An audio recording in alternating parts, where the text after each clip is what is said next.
Bem, pessoal, eu sou o professor Janilson, administrador. Estamos aqui para resolver questões de administração, questões pertinentes a concursos de várias organizadoras.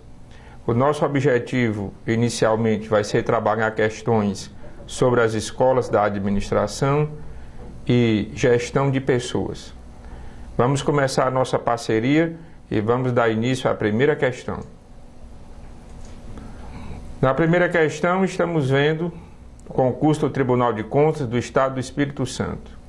Os conhecimentos que compõem a teoria geral da administração podem ser devidamente agrupados em três categorias principais: enfoques, modelos e escolas. O que são os enfoques? Componentes ou aspectos das organizações selecionados para estudo ou ênfase do processo produtivo. Modelos: conjuntos de técnicas, doutrinas e ingredientes culturais que moldam a organização e a ação administrativa. E escolas, que são as correntes de pensamentos ou grupos de autores que privilegiam ou preferem determinado enfoque. No nosso caso, é fundamental ter o conhecimento do autor mais importante de cada escola, o foco ou a ênfase de cada escola. Algumas teorias, voltando para a questão, procuram oferecer soluções universais para todos os problemas e situações. Outras teorias oferecem aos administradores a possibilidade de escolher entre modelos de gestão ou estilos aquele apropriado a uma determinada situação. A teoria que estabelece que não há maneira de administrar que seja melhor do que outra e que a melhor solução depende do ambiente da organização, de sua tecnologia e de vários outros fatores, é a teoria. Bem, nesse caso, nós temos algumas palavras-chave no enunciado para acertar a questão. Primeiro, o enunciado fala que a solução depende. Uma escola da administração que legou o conhecimento de que na administração nada é absoluto, tudo depende, foi a teoria ou a escola contingencial. Aqui, a partir do momento que ele cita também o ambiente, porque para a teoria contingencial, essas alterações dependem do ambiente e da tecnologia, nós estamos efetivamente encontrando como alternativa correta nesta questão a letra C de casa, a teoria contingencial. A teoria contingencial, ela estabelece que na administração não há nada de absoluto, tudo é relativo, tudo depende e, portanto, a alternativa C de casa se apresenta como sendo a correta. Vejamos a próxima questão.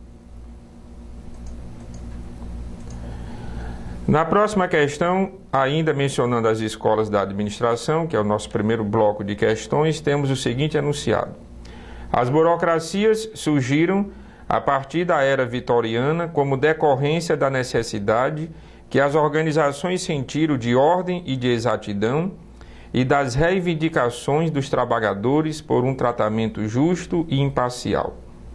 O modelo burocrático de organização surgiu como uma reação contra a crueldade e o nepotismo e contra julgamentos tendenciosos e parcialistas, típicos das práticas administrativas desumanas e injustas do início da Revolução Industrial.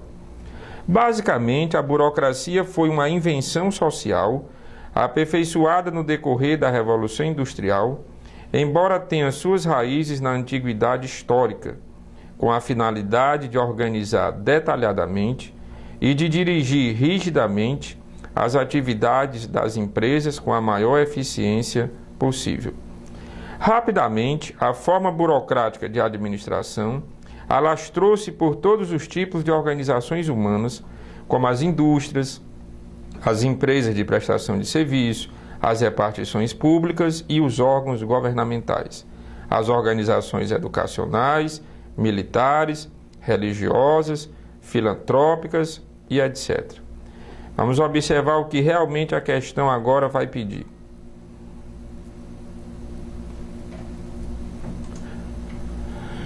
A questão diz: qual entre as opções abaixo representa a ênfase básica da teoria da burocracia?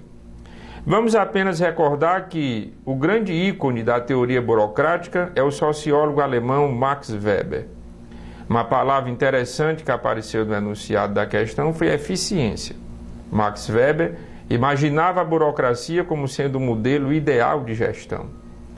Na burocracia, nós precisamos, em termos de prova, aprender características, disfunções e a ênfase. Max Weber foi fortemente influenciado pela administração científica de Taylor e a teoria clássica de Fayol. Sendo assim, a ênfase da burocracia recai na estrutura organizacional e na racionalidade. Portanto, a alternativa C de casa se apresenta como sendo a correta. ênfase básica da teoria da burocracia, a estrutura organizacional. Aproveitando as demais alternativas, a letra A falava ênfase nas pessoas. Aqui nós tivemos a escola das relações humanas. A escola das relações humanas é que enfatizava as pessoas. ênfase nas tarefas, foi a escola científica. Portanto, nós estamos realmente documentando a alternativa C de casa como sendo a correta. Vejamos a próxima questão. Para alguns autores, o modelo burocrático constitui um terceiro pilar da teoria tradicional da organização, ao lado do Taylorismo, que é a escola científica, da obra de Fayol e Gulick, que é a teoria clássica. Esse modelo foi o ponto de partida para os sociólogos e cientistas políticos no estudo das organizações.